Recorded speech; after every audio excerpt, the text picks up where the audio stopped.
తాడేపల్లి మండల పార్టీ అధ్యక్షుడు లోకేష్ గారికి గుండెకాయో లేకపోతే చెయ్యో కుడి చెయ్యో ఎడం చెయ్యో ఏదో ఒకటి ఆయన నోటిఫికేషన్లో ఆయన భూమి ఉంది. ఇవాళ దానికి నాయకత్వం వహించాడు. వైఎస్ఆర్ కాంగ్రెస్ పార్టీ నాయకుల్ని భయభ్రాంతులు చేయాలి. మిగతా రైతుల్ని ఎవరైతే వైఎస్ఆర్ కాంగ్రెస్ పార్టీ వాళ్ళు మనకు అండగా ఉంటే ఎంతో కొంత మనకు ధైర్యం వస్తుంది, మనం పోరాడొచ్చని చెప్పని ఆశపడి జగన్ గారి దగ్గరికి వచ్చారో ఆ రైతుల్లో ధైర్యాన్ని చంపేయాలి, వాళ్ళలో భయభ్రాంతులు కలిగించాలి, తద్వారా భూమి లాక్కోవాలి.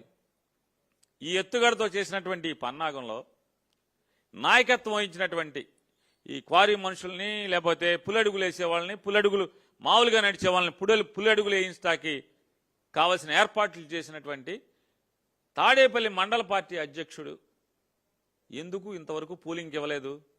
ఇంతవరకు మరి భూమి ఇవ్వలేదు కదా. భూమి ఇవ్వకుండా రైతులు ఎవడు?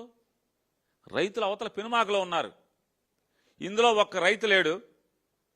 రైతు లేకపోగా ఉన్న రైతు నాయకత్వం వహిస్తాడు ఈ దాడికి. 2 కార్లు ధ్వంసం చేయడానికి ఎమ్మెల్సీ మునితోక అరుణ్ గారి కారు, గుంటూరు ఉమా గారి కారు, ఈ 2 కార్లు ధ్వంసం చేసి హత్యాయత్నం చేశారు. వెళ్ళినటువంటి వైఎస్ఆర్ కాంగ్రెస్ పార్టీ నాయకుల్ని హత్యాయత్నం చేశారు పోలీసుల సమక్షంలో.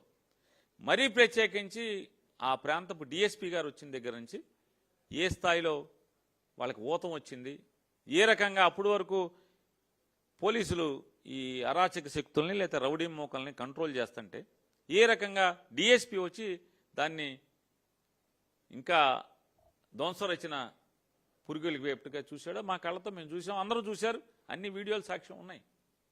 కానిస్టేబుల్ని రాయితో ఇసిరి కొట్టింది కూడా వీడియోలు ఉన్నాయి. ఏది ఎక్కడికి వెళ్ళవు.